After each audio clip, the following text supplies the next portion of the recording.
What's up, y'all? Welcome to my underground bunker. Tonight in front of us, we have the Smith & Wesson Shield Plus 9mm. This is the non-optics ready, just a regular old base model Shield Plus. It comes with a 10 round, 13 round, and you can get the 15 rounder, which I have right here. Okay, so I'm gonna go over a little safety check with you. Nothing in the chamber, nothing in the magazine well, nothing in the 10 round mag, and nothing in the 15 round mag. All right, so first thing we're gonna do, we're gonna go over some specs, some uses, cons, pros, reliability, and warranty. But first we're gonna go over some specs for you. All right, so let's go over, look at my little scale out, zero it out. It's gonna do it in ounces. With the 10 round flush mag, you're looking at 19.3 ounces. With the 15 round mag,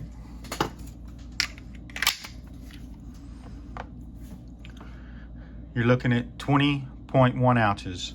And I don't have the 13 round mag. I don't know what I did with it. Should have had it, but I can't find it. Because I don't never carry, I always carry flush for carry. And this is the 15 round for my backup. So let's go 11 rounds. That's 10 in the magazine and 1 in the pipe. That's 24 ounces. All right. Let's go 15 round mag. And 1, 2, 3, 4, 5 extra rounds. Or actually, 1 in the pipe. So that's 27.6 ounces.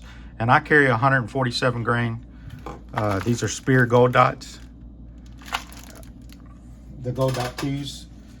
But I reload 147 grain Acme bullets all the time, which y'all check these out, man. These I like where I'm loading these red bullets, Acme red bullets.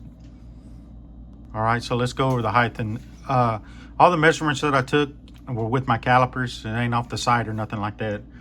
So on the height of it, from here to the top of the sight, is 4.4 inches. The length of it from here, the widest point from here to the barrel, is 6 inches. The sights are 3-dot steel, and from the sight radius, you're looking at, where do I have the sight radius? 5.2 inches from the sight radius, okay? And then on the barrel length is 3.1 inches, you know, from here to here. Okay, and let's see. On the finish on it, it's a melanite, nitride, whatever, you know, they call it melanite. But it actually is a really good finish, man. I mean, I've always been impressed with Smith & Wesson's, their finishes on their guns. They do a really good job on it. And I do like on the sights that they're dovetailed. I hate on Glocks how that one screws in. I like the dovetail a lot better. And they're metal from the factory, not plastic. Not dogging out the plastic, but, you know, I prefer to have metal. And so let's see, the length on, I already said that. The width is, I measured from here, from the slide. Because, I mean, I know people measure from there and all that, but, you know, this is the most part that you're worried about, you know, that's going to print the most and you're going to feel the most. And it's at 0.92 inches. So the finish, in the magazines it comes with is a 10 round, 12 round, and a 15 round. And they have mag extensions from different companies, and you know, that you can get. All right, so we got a little bit of the specs out of the way. I'm gonna do a little show and tell. Let you take a look at it. You can see that on the frame, it almost feels like it's textured too. Not just the grip, but the grip has a very good texture to it. It's not too rough. You really don't need to add any grip tape. Only reason you might want to add grip tape if you want to get a little bit more thickness, and that does work. You know, that little bit of grip tape, you know, can help with that. And so you got your takedown lever, your slide stop, and this one has a thumb safety. I don't really care for the thumb safety, but sometimes they're cheaper, and I mean it's kind of out of the way, man. You know, it doesn't really matter. You know, it's not real loose, you know, or whatever. You're just gonna knock it on or knock it off, you know, or whatever. But I just keep it off. I don't even think about it. So look at the other side. And you can tell like the frame, it's definitely got a texture to it. And you can feel it too. It feels different than the older M&Ps. And I have an old M&P that I'm gonna compare with it, just a 9C, just to show y'all the difference. You'd be surprised too. So let's go ahead and break it down. I'll let you take a look on the inside. Take that lever, strike it out. Take the mag out. All right, so I'm gonna let you look at the slide. I like to look at this stuff, man. You know, you have people, you know, they show the gun, but I like to know like where the safety plunger is, what kind of style of striker it is. You know, I mean, it's typical, but you know, here's your striker, here's your safety plunger. You won't let the striker go forward. Here's your recoil springs, a dual recoil spring, steel. Barrel comes out real easy. I do polish my feed ramps. And you see the barrel, conventional rifling. Some really good, you know, really good quality, man, you can tell. And then I'll show you the frame. Here's your slide rails that it rides on, right here and right here. And, you know, a lot of people think, oh, full length, but, you know, when you got that gap, it lets a lot of trash get out of there. You know, you got the extra, you can move debris. Here's your sear, right here. When your striker goes up against it and you pull, it's kind of more of a single action because it don't really cock it, maybe a little bit, you know, extra. There's your trigger bar that goes for your safety. There's your ejector, excuse me. Take down lever and your slide stop. All right. All right, so let's go a little bit on to the trigger. This is supposed to be their 2.0 trigger or whatever. The 2.0s they came out with, they still had the hinge trigger. But as you can see on this one, it's a flatty. It's kind of flat face, and this comes from the factory. You don't have to, you know, order Apex or nothing like that. If you, I mean, you know, if you want to, it probably, I'm sure it's a lot better. I've never had an Apex trigger in one of these. I've had them in Glocks, and they are a lot better. But let's go ahead and look. Right here, when you do this, you feel all kinds of crunch. You can hear it. And it feels terrible. But when you cock the striker, you don't really feel that anymore. But then when you hit a wall right there, see if I can get it more light on it. And it just breaks. It's a good break. The reset on it, right there, a little bit of sound. But when you're shooting with ear plugs in and stuff like that, man, you can't really hear that. But there's your break right. Here's your wall. Pretty defined wall. Break. I mean, it's a good trigger. It's not the best trigger. If I had to compare it to a Glock, I'd say, yeah, it's better than a Glock. I like the way the Glock pushes you out more on the reset. This one kind of, it pushes you out, but it don't push you out like a Glock does. You know, it's right there. So, all right.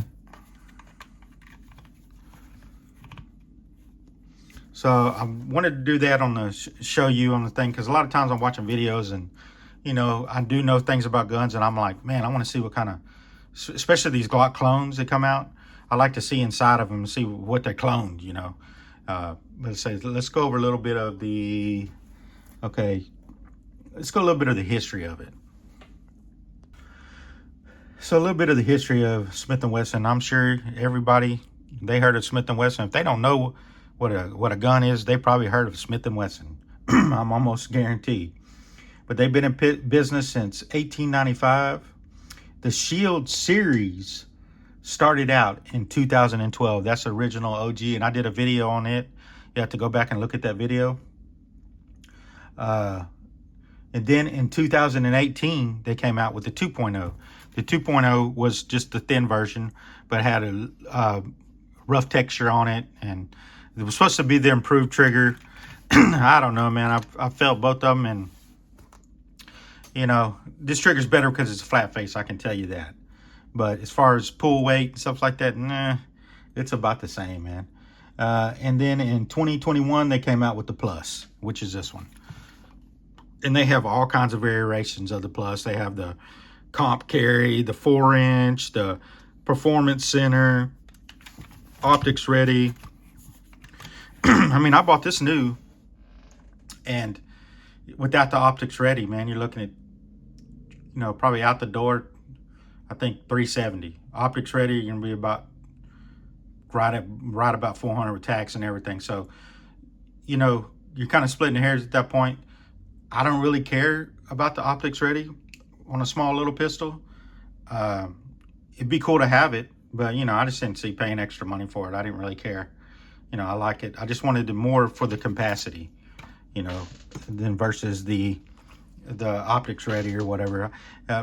It does help on the optics ready, I will say, if you have bad eyes, and you can pick up that dot a lot faster. But learning to use that dot, you need to learn to use that dot. The steel sights, you learn to use your iron sights first, man. I guarantee you, once you learn that, but then it is a learning curve when you go to the dot. You do need to learn it. And trust me, that dot shakes around everywhere. You don't realize it till you have a gun in your hand and it's not a rifle or something like that. That son of a bitch moves around everywhere. So uses, definitely home defense, definitely conceal, open carry if your state allows open carry. I'm in Texas, they allow open carry. I don't really care for open carry. It's not because I don't like it. I just don't want nobody to know what I have. That's the only reason. Pretty much the only reason. Range toy, they're fun. Collect them. It's a Smith & Wesson. I know it's just the old polymer wonder, but it's a Smith & Wesson. You can get all the models if you want, different ones, if you collect things, and there's nothing wrong with that. There's worse shit you could be doing out there, trust me.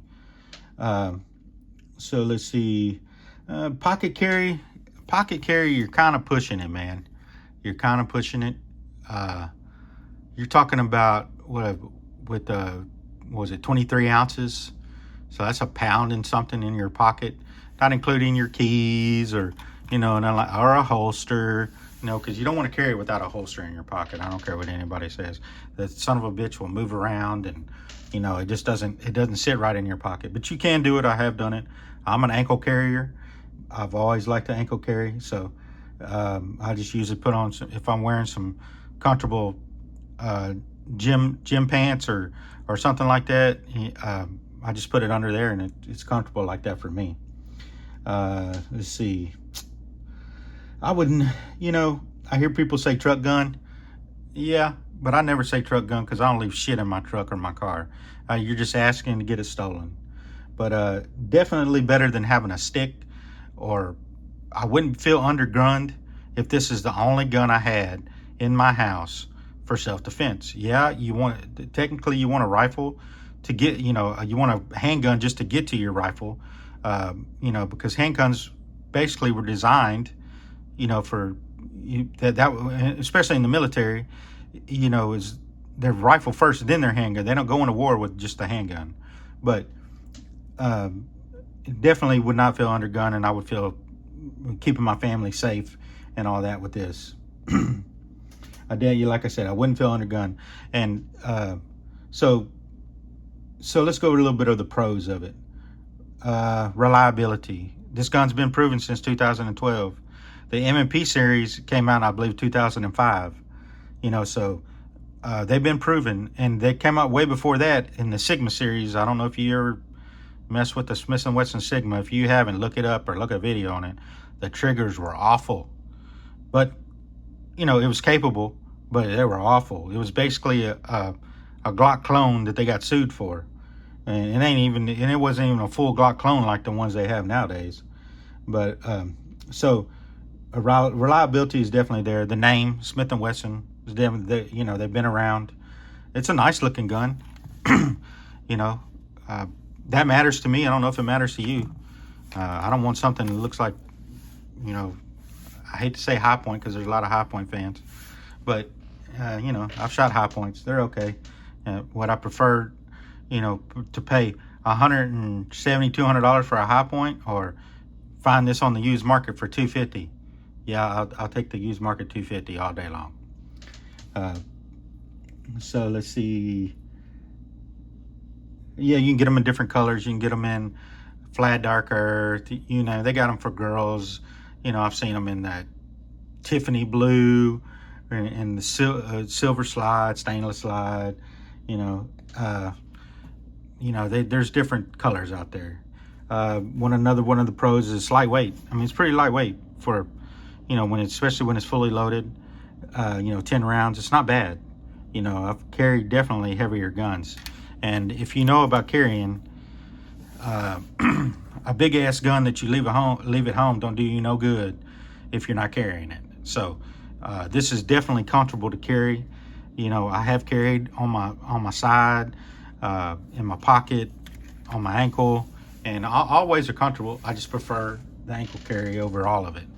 I'm not going out trying to shoot drills and, you know, stuff like that. It's my backup, and, you know, it's just a peace of mind for me, and that's why I carry. Aftermarket support, man, there is so much aftermarket support for these. It's almost as good as Glock. You can buy all kinds. You can get stuff on eBay. You can get stuff on Apex. I think Overwatch Precision.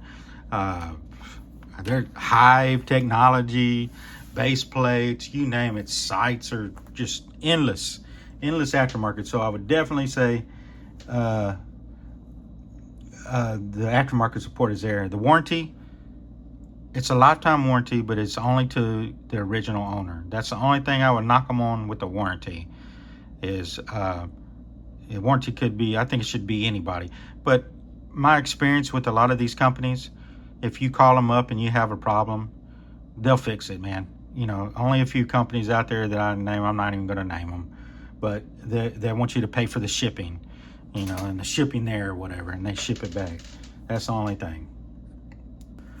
So cons, really ain't too many cons, man. You know, I mean, maybe that it's a polymer gun, you know, but polymer steel, you know, this is, you can tell, I mean, this ain't no plastic toy or nothing, you know. A polymer's good on it. Would I prefer metal? Maybe aluminum? Yeah, that'd be cool. I would prefer, if that's another con, I wish it was a chassis system that you could take in and out. I don't know what it is. I like them chassis systems. I think that's a cool idea. You know, that you can take that out and then you can switch frames, and, you know, it's like a Tonka toy, man. There's all kinds of things you can do to it. You know, it's Legos for big boys is what I say. One of the other cons of it is kind of one of the pros of it, the aftermarket. It's harder to upgrade this than it would be a Glock. Glock is so simple to take apart and put back together. It's just so simple. You know, on these triggers, you gotta, you know, when you get to the trigger, you get a slave pin, and there's more. These are roll pins. You know, it's just a little bit different. You know, with the Glock, you basically just push everything out and take your trigger. But, you know, it can be done. It just takes a little bit more skill, a little bit more patience. I've done it. I've messed with them, taken them apart. It's not that bad. I've already went over the warranty. I'll go over it again. You know, like I said, it's a lifetime warranty to the original owner. But like I said, Smith & Wesson stands behind their products. So, you know, it is what it is on that. So I'm going to do a little comparison next on a Smith & Wesson M&P 9C. I'm going to take the light off. So I got a 12 round mag for it. Let's make sure it's clear. Nothing in it. Strike it out. Nothing in the magazine. So this is the 12 round mag for this. So I don't have the flush base plate on it because I like to carry it with the 12 because I can get a full grip on it. But if you look at it,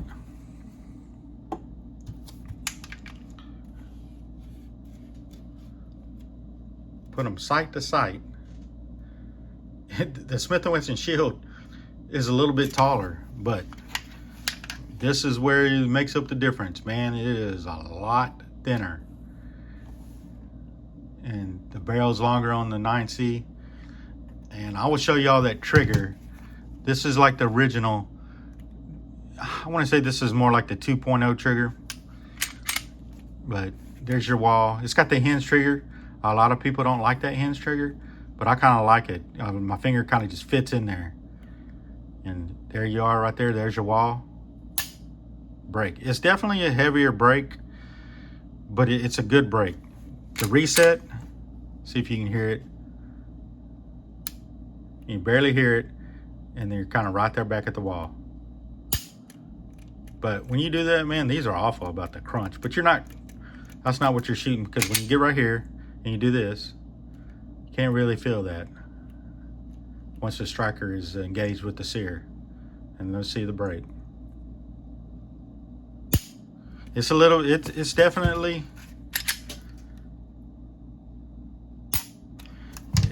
lighter on the Shield. I don't have a trigger pull gauge. I probably should get one. But your most is your thickness on these things, man. You can tell the difference. Definitely. And like I said, this one, the Shield's taller. And when you put the 13 round mag in, it's taller than this 12 round. And when you have the flush round and the flush one in there, but here's the thing. Let's see my fingers on that one. And my fingers on this one. I can almost get them all the way around, even without a pinky. So this one, it's got a better undercut under it than this one does. So I can get up further my hand. I wish I would make this one a further undercut on it, so you get your hand up on it. So let's go over a little bit of my final thoughts. In my opinion, it's a great gun, man. I mean, you can't go wrong with the Shield, especially the Plus one. You can't go wrong with none of them. The original one, you know, whatever. I've had it forever and still going strong. You know, I shoot it all the time too. Not as much anymore, but I still shoot it. It's definitely better than a stick, you know, like I always say. And it's you know, it's better than that big ass gun you leave at home, man. You know, if you're gonna carry this, that's what you should do. A gun don't do you no good if you leave it at home. You can't protect your family, or you know, with all nowadays all these shootings and shit like that, man. You know, it's kind of crazy not to carry, really, to tell the truth. But yeah, I appreciate y'all coming out tonight. If you could like, subscribe, comment down below. Tell me what you think you have on this gun. I know this video has been done before many times, but this is my point of view. So I appreciate y'all coming out, man. Thank you.